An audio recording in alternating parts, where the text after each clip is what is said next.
Hey guys, we're here looking at the new Junkie XL. Well, not Junkie XL. Technically, it's Tom Holkenborg's Percussion. He rebranded what he was doing. This is all in conjunction with Orchestral Tools. Orchestral Tools previously released one of Tom's works with them, and it was called JXL Brass. And you'll notice now it is Tom Holkenborg's Brass. That's right, it's all been rebranded under his name. He's moving on from using Junkie XL in many instances, and this is one of them. So we're going to talk a little bit today about how this library works, a good ways to use it inside of your session, how it differs from some other libraries, and some interesting things like that. So let's jump right in. First off, you'll notice that I'm using all mine in Ableton. It works fine in any DAW, really. It doesn't matter. So, inside of Ableton, I have things set up like this. I have a group containing each instrument type. And these instrument types are the same instrument types you'll see when you open up the Percussion, except for the performance kit at the top, which I'll get to a little bit later. But you see bass drum, surdos, two-pans, concert toms, and so on. In here, you'll see bass drum, surdos, two-pans, concert toms, and so on. Now, each of these in here is an articulation. Each of these articulations is a different tuning of a drum or a different drum entirely. So when you load those articulations up into the sine player, they come down like this, and then you can play each one of these with a different MIDI note, a different MIDI channel. So, each of those drums represents a different drum that is mapped across the keyboard by velocity, not by pitch, not by any other metric other than it is a different sample per key, and that sample is a recording at a specific velocity. So it works its way up from quiet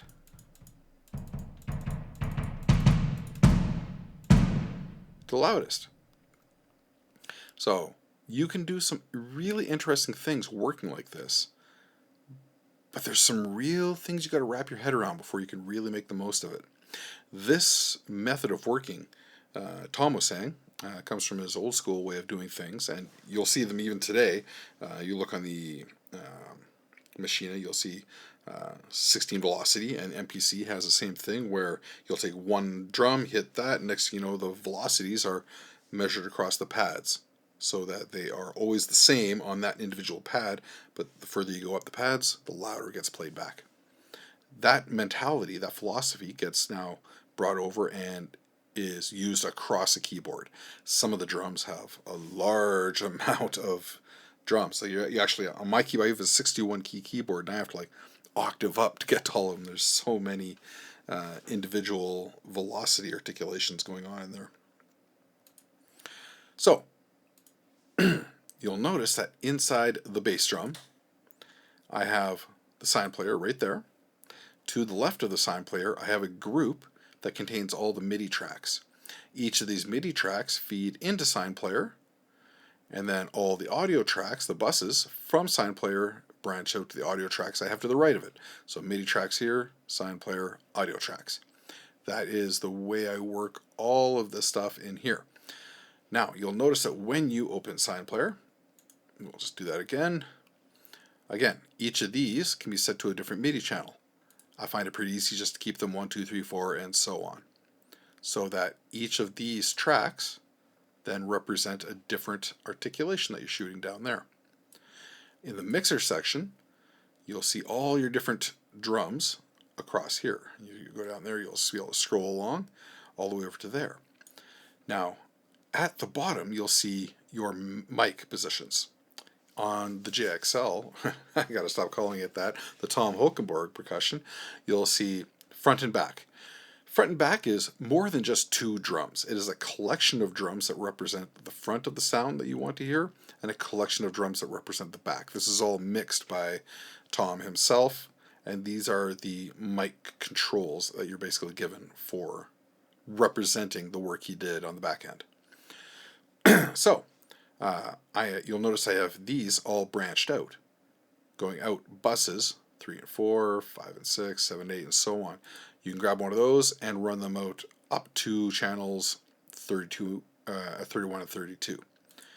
So I have that run all the way across each of these. I'm only going up to 19 to 20 on this one. And that's where all these audio tracks feed in from. They all receive from sine audio, and then you'll see they receive from sine audio right down there, and then the individual channel right there. So now you play your MIDI here, you listen to it over here. That way you have the minimum number of actual sine players actually open, and you can organize things by the drum type. You want to get rid of it, it's all gone. You want to open it, it's there. If you don't want all these MIDI tracks to be here, say you're at the mixing stage and you want to get rid of all that MIDI stuff, you just close the MIDI group, leaving you nothing but audio tracks across the board to mix with. If you ever want to play one of these drums, you just select it, hit play, and then you could even go along and additional your drums. So you know what any one sounds like at any given time. Great. I have that same thing done across the board for all the different drum types.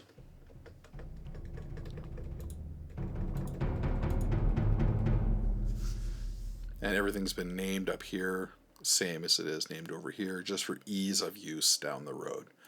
This I'm finding to be just a really effective way to contain all the different drums that are in here and all the different ways that they can all be used. Great. So now, what are the pros and cons of dealing with drums that are like this? Well, let me tell you. Let's look at our sine player. We'll bring this up. Okay. So normally what I would do when I'm playing drums on keyboard or on here, you have velocity sensitivity on the actual key. So you can play soft and then you hit it harder and you play it like that. And then if you want to play a different note or a different drum, you hit a different key. And then you find yourself bam, bam, bam, bam, across the keyboard. And that is a really traditional way of doing things. That philosophy does not carry here. Here, no matter how hard you hit any given key, it's the same sample being played back. I hit soft, I hit hard, it doesn't matter. Right? So get it out of your mind that you can't just grab this and be like, have an expressive performance. It does not work like that. So you have to now think across the keyboard as a drum and how hard you're hitting it. If you're hitting it hard, you're pressing to the right, and if you're hitting it soft, you're pressing more to the left. That sort of thing. So it's a bit to wrap your head around. It's different muscle memories that you have to develop to really get the expressiveness out of this with a keyboard. And I'm not saying it's impossible. It's definitely not impossible. It's just different.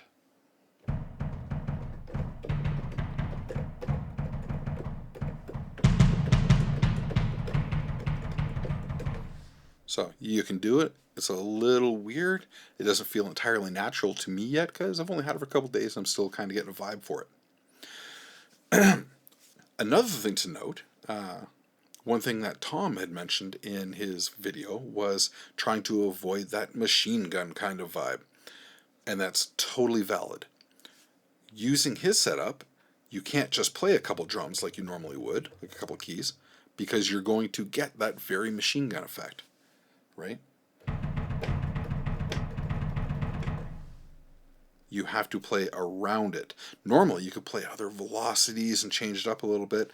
The velocities here, your round robins, right? If you're playing the velocities, you get these round robins. A round robin is a different sample played back depending on how hard you're hitting it, right? So you get these round robins, it changes up, and at that velocity you might run through a number of different round robins before it starts to repeat. Therefore it breaks it up a little bit and gets rid of that machine gun vibe. You might not always hear it actively, but your brain picks up on it. Well, that is not the case here. Your brain will you will hear this. That is the same sample. So you have to treat the drums in the immediate area as your round robins, which is kind of cool. You can do some interesting things with that, right?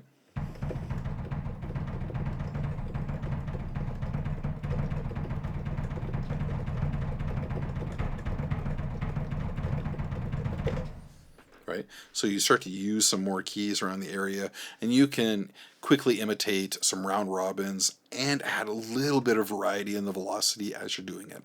All in all, you can humanize quite quickly just by using keys in a certain area. Excuse me. So, where do you want to go from here? Where was I? I'm so busy talking about that stuff. Okay. So yes, where this differs is I don't consider this to be a performer's library. I mean, on drum pads, maybe. He said that you can play these things on drum pads. I don't have any right now. I used to, but not right now. But from a keyboard, I find playing traditional ways very expressive until perhaps I get more used to this.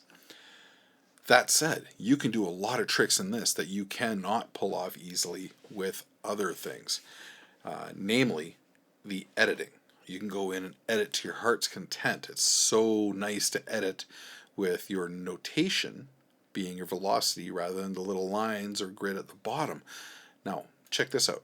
You can go in, set yourself up a just your everyday MIDI clip. So let's give ourselves a bar. We'll say make that 2.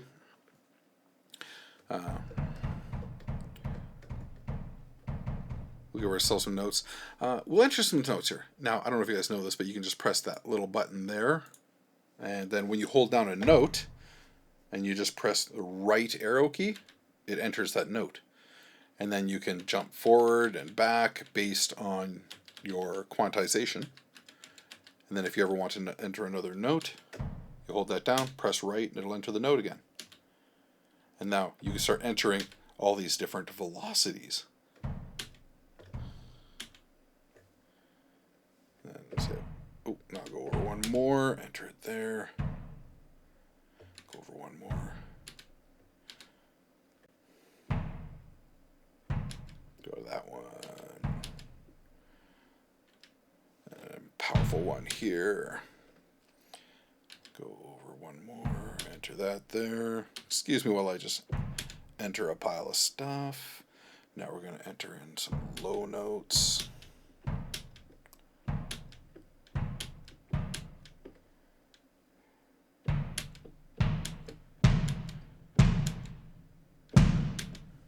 There. So now we have that. We'll get rid of this and just fold everything up so you can see it nicely. We just entered that in super quick, and we'll play it back.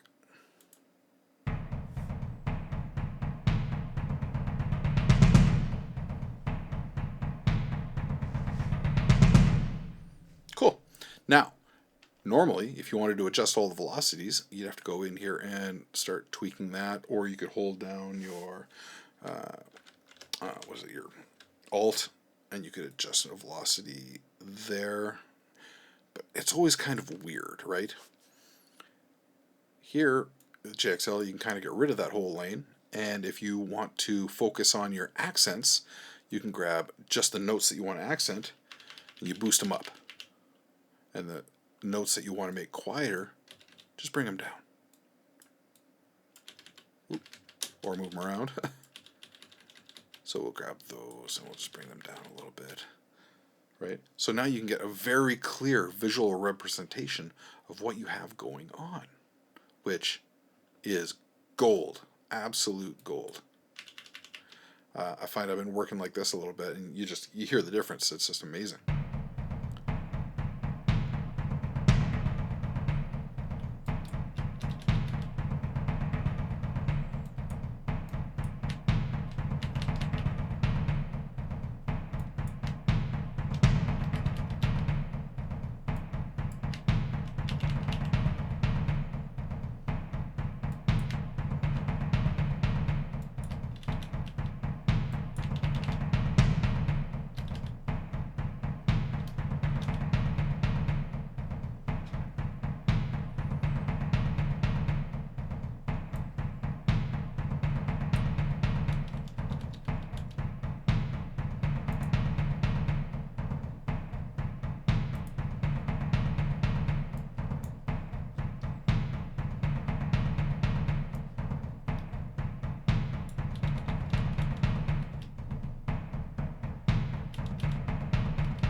So as you can see, you can get around pretty quick. Changing the velocities, you can get in and do a lot of editing. Also, you can go in and just work with the same material, randomize it a little bit, mess it up. You see some good examples of Tom doing that in his introductory videos. But anyway, going in and editing like this as opposed to messing around with your measures and your lanes and all that for your velocity, this is just so much nicer. But I don't like playing it in as much. Now, what I'm talking about that, I'm just going to pop over here to this Hans Zimmer Percussion briefly. We'll open this up. All right. Here we see Hans Zimmer Percussion. Let me just scroll over here and find, there we go. There we go. So, we have here, there. So, this is a more traditional kind of thing.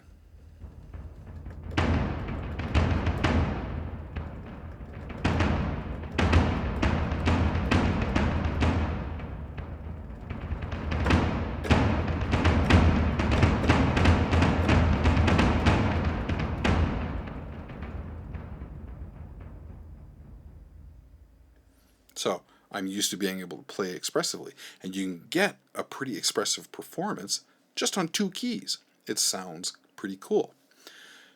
But the number of velocity layers in this, even in Hans Zimmer's, is nothing next to like the 80 whatever he has in some of those.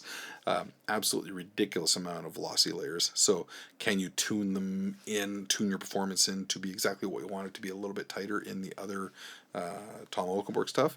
Yes. It's just a little hard to play back like you can in this.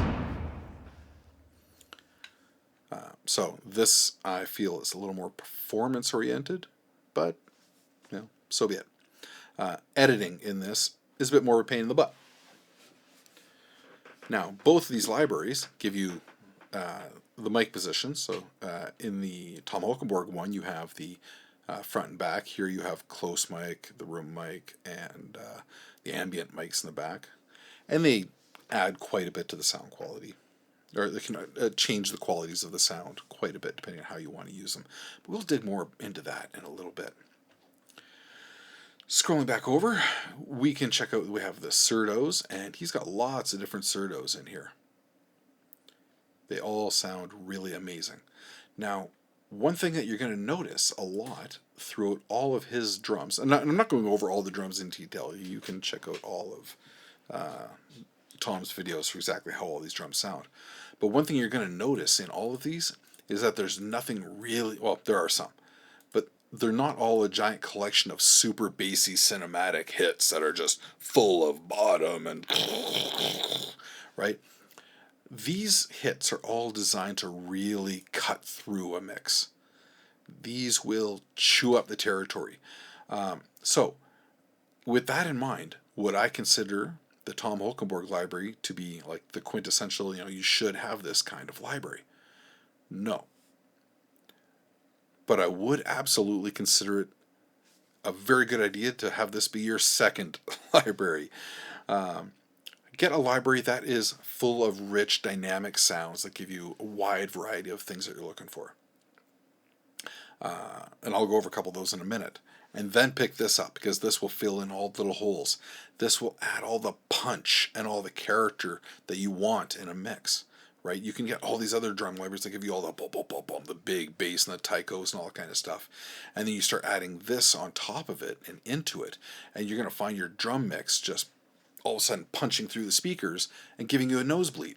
That is what this library is going to be really good at. This I'm already staring at so many of the drums in here, and I'm going to be chewing into these in a lot of mixes. So, how do these compare to some of the other libraries? So we've already looked at a little bit at the Hans Zimmer percussion library. In here, you get a lot of different sounds. You get more drum types in here. Just less velocity layers of each one. If you want a lot of velocity layers, obviously go hit up the Surdos in the Tom Holkenborg one. But there's a Surdo ensemble here that sounds great. but this thing does not have the collection of other things like the two-pans and the tay-toms. You're going to find all those in here. Also, Tom's library doesn't have as much room on the mics. Here you find a lot more room. Just and what I mean by room is more like a larger room that they were recorded in. The Hans Zimmer library stuff was recorded specifically, to have the room in mind. The Tom Holkenborg stuff was more recorded wherever he could. It was not all recorded in a giant recording studio. He said some of this he recorded in a hallway. So, all right, cool. They sound good, but they're very dry sounding. You're going to want to add your own reverbs if you want them. Personally, I like a nice dry drum like that. You can squeeze it into whatever mix and add your own reverbs and whatnot, and you can really tailor them how you like. When you have a lot of room in it like this, you kind of have to really like the room that it's in. Otherwise, you are then dealing with making the drums feel how you want in the mix. You have to find ways to dial back how much room you're getting in there. And it's totally possible, but it's a bit more work to have to do. Moving over a little bit, we have the Damage 2. This is more of a I'm going to hit things loudly in a cinematic way kind of library. Now, it's capable of doing much more, but that's more the branding of it, right? It's a little more in your face. It's got lots of crunch, lots of wide variety of stuff. I honestly really enjoy this library. It's so much fun. You can do so much with it, but you do have to tame it a little bit. If you ask me, you have to tame it a little bit. When you start hitting things in here, you'll find they have lots of room and reverb, and it's made to sound as cinematic as possible, because that is the big trigger word in all of things lately is, does it sound cinematic? Well, Damage 2 certainly does.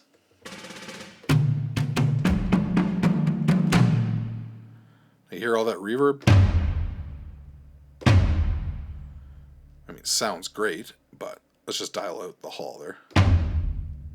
Oh, it sounds a little drier. Let's get rid of some of the room. Great. So now we have a much drier sound. Dial in the close mic.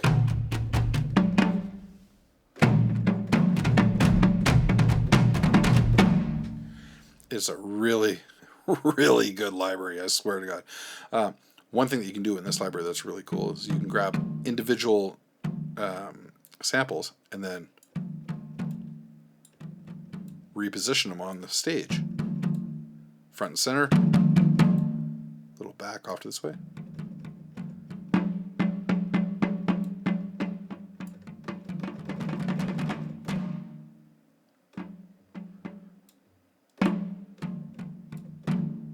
So your control of the placement of your drums in the context of a mix is really great inside this thing. You don't even have to go out and start mixing on the rest of it. You can just pull off some really good stuff just inside of here. One thing I also really like in this is turning off the close mic even. Now you hit it. You hear that little low, I don't even, if you're listening on a phone, you're not going to hear this, but you get those low thrums in there. And from that, you get into here. There's this little sub hits, all right, based on that. So you can, if you want this, boom shaker thing, if you're wanting to make trailer music and you're in, getting stuff ready for a theater and you want to crank that up a little bit, your drums will just all this sub.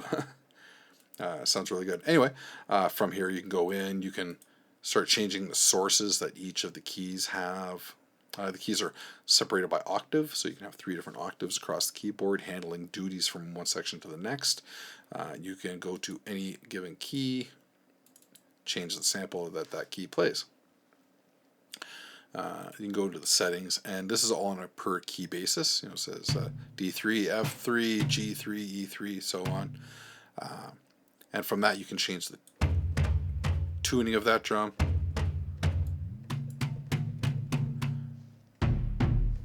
Or not per key basis, but that one is a per section basis.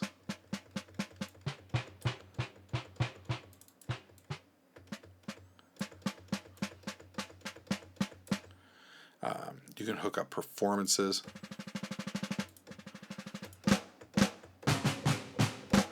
Performances are on per key.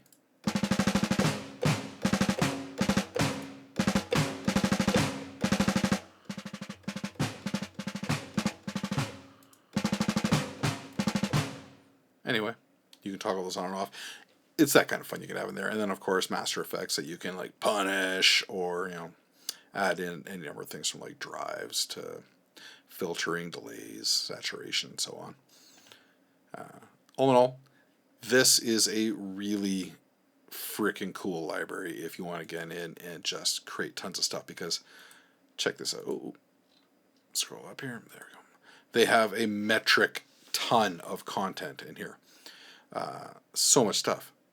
You can go in and find literally everything you want. Low enders. All right. Yeah, there's your cinematic strikes. All right, you want to go in and find the more ethnic type stuff. Ethnic palette.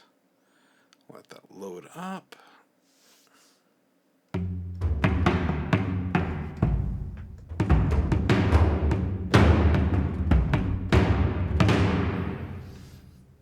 Again, I want to get rid of a lot of the hall and some of the room on that.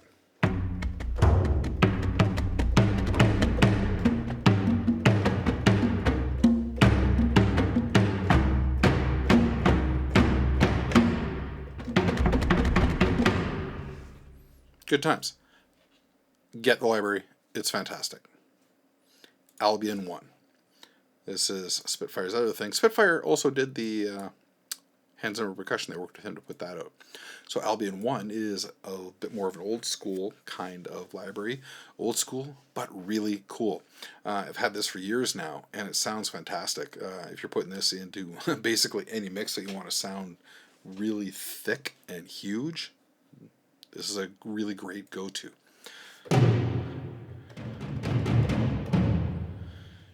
So you again have 3 mic positions. You can get really dry with it. But I find leaving that tree mic in there just adds a lot.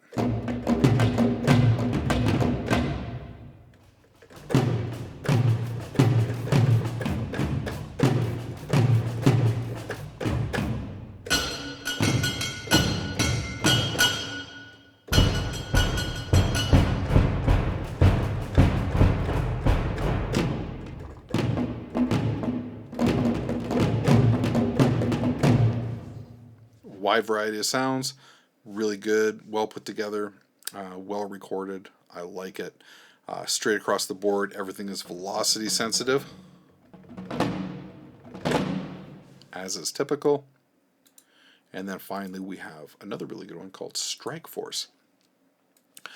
Strike Force is done in a very peculiar kind of way.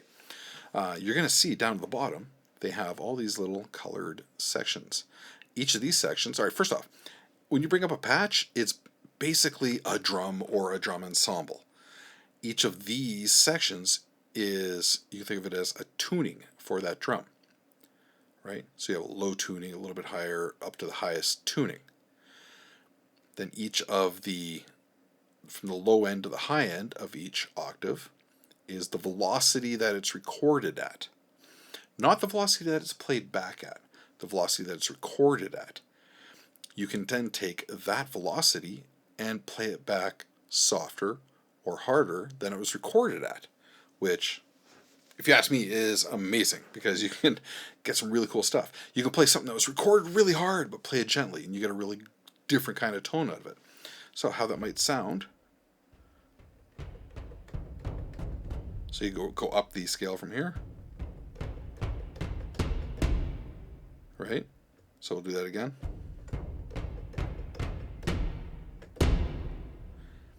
Now I was all playing all those around the same velocity, but you can play that one gently.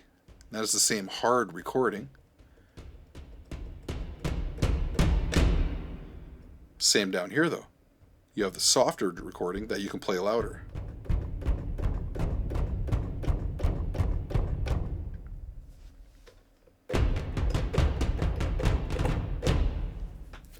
And then those are tuned higher.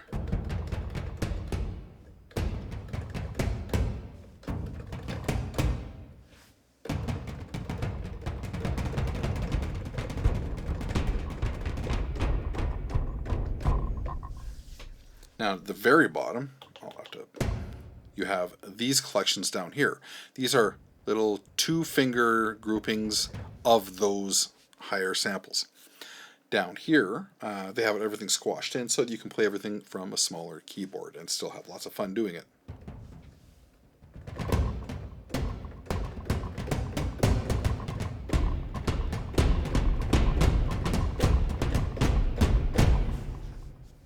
So you can get a small keyboard and have just as much fun without having to worry about scrolling up octaves just to play something different, right? You can have it all squeezed into a nice small little area there. So yeah, they did that. Each voice you can pan left and right.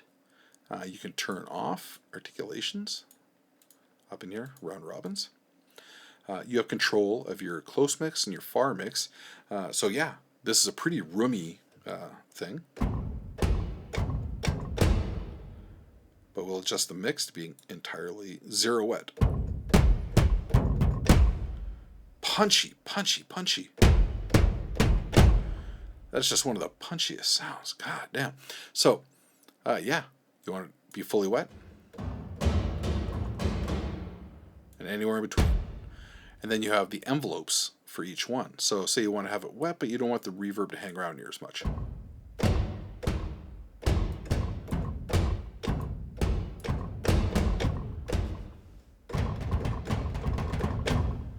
Or you want to have the big reverb tail, but you don't want the reverb to come in soon, leaving a little bit more time for the dry drum to say exactly what it wants to say before the reverb kicks in.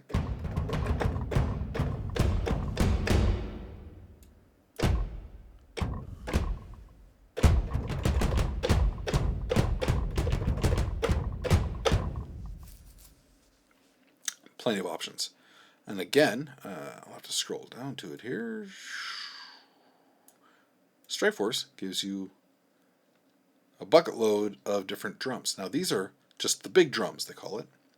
You can go out of the big drums and you get all these other drum categories as well. Hybrids, metal, small drums, snares. We'll open up hybrids and you'll see Apollo drums. Let's see what Apollo drums is.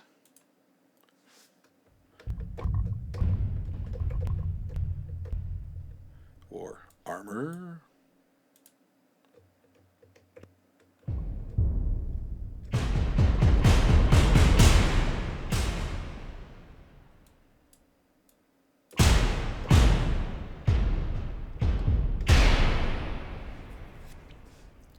Pretty cool. Pretty in your face. Get out of that. You can go into metals and we'll grab a metal ensemble. Now you'll notice that each of these hold the same mapping down to the bottom, so you can quickly grab a MIDI file from any instance of Strikeforce and throw it on a different one, and you're going to be using the same tuning layers and everything. So everything's really cohesive when you transfer it from one to another.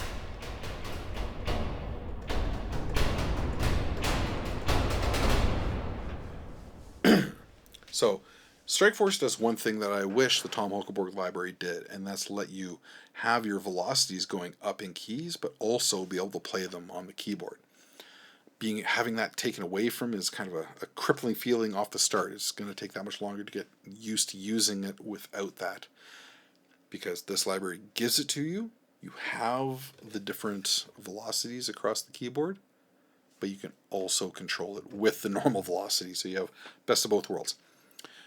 But again, the editing the other way is so good. I want to stress again, going in and editing my notes like this is so good because you know you're not changing to a different drum. You don't have to worry about that. You're just changing to how hard you want to hit it. Higher is stronger, lower is softer. I love it. So, do I have anything else really to say about this? Get the Tom Holkenborg library. Have a lot of fun with it. It's going to add a lot to what you have going on. Again, I wouldn't get it as your first library, because I just don't think that it is diverse enough of a sound library to really give you everything you're going to need. But you're definitely going to want it in your arsenal, second or third library, in. Absolutely go forward and destroy with it. It's going to be a lot of fun. One quick note about the Hans Zimmer Percussion. It does not follow form with some of these other libraries. Some of these other libraries, especially the JXL ones, the Tom Holkenborg ones, and Strikeforce and such, you can change which patch you're using. It's all mapped the same way. For some reason, the Hans Zimmer library does not do this. They're kind of throwing things around the keyboard. I'm not going to say entirely willy-nilly, but it is around there a little bit more. So you'll find those there, and they do start like on the same keys. You'll find a lot of the same stuff, but sometimes they just decide not to. Let's take a look at these tombecks. All of a sudden, nothing. You have the sharp notes.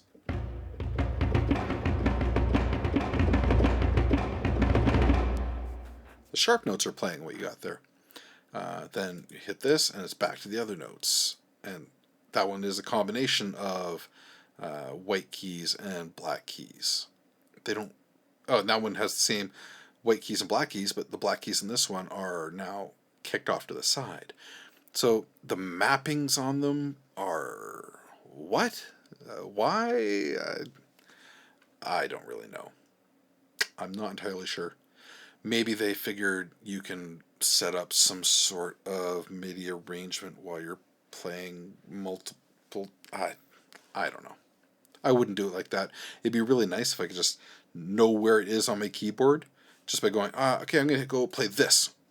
And there it is. It's over there now, right? So it throws me a little bit. So yeah, anyway, there it is. Go get it. Have a lot of fun with it. I know I really am. I hope you guys have a good one. I will talk to you soon. Oh, actually, that brings me to one more thing. Maschine. So you have something like a Maschine, and you're like, how does that work inside of there? Well, you can go into your group. I'll just set up a quick group in here. Go to your sound. We're going to select a Orchestral Tools, select a sine player. There. We now have a sine player up. Go to Maschine on here, open it up. There is Maschine. You'll see sine player has been brought up. And bada bing, we have sine player. Now from here, you're going to want to select which articulation. You can't, sine player is not NKS compatible, so you can still play it from here.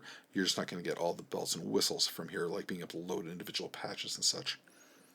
But we'll just grab one of those Surdos. All right, so we'll get that back out of the way, knowing that we now have Surdos on here. So can you play it from here? Yes. And what I was saying earlier about being able to cluster different velocities around there to sort of mimic being able to play at different velocities, you can do it very easily on here. Again, they have a pad mode on there that was dedicated towards playing like that. You don't even need to activate it because it is automatically like that.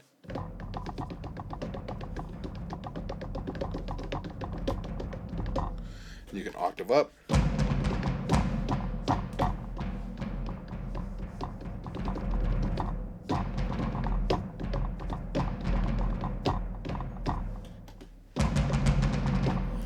Now, can you play a wide variety of velocities? No. You can play 16 at a time. If you want to play more, you have to octave up. So you're not going to be able to do this. Right, in one go. You'll have to do the low end, go up, and just overdub the higher notes onto it, or record them in and then just edit them after on your handy dandy edit window. So you can do a lot of the editing from there in here, super lickety split, which works great to me. So anyway, there it is. You can have a lot of fun on here with it, just as you would on a keyboard. Go forth, enjoy, destroy, make noise. Talk to you guys soon. Bye-bye.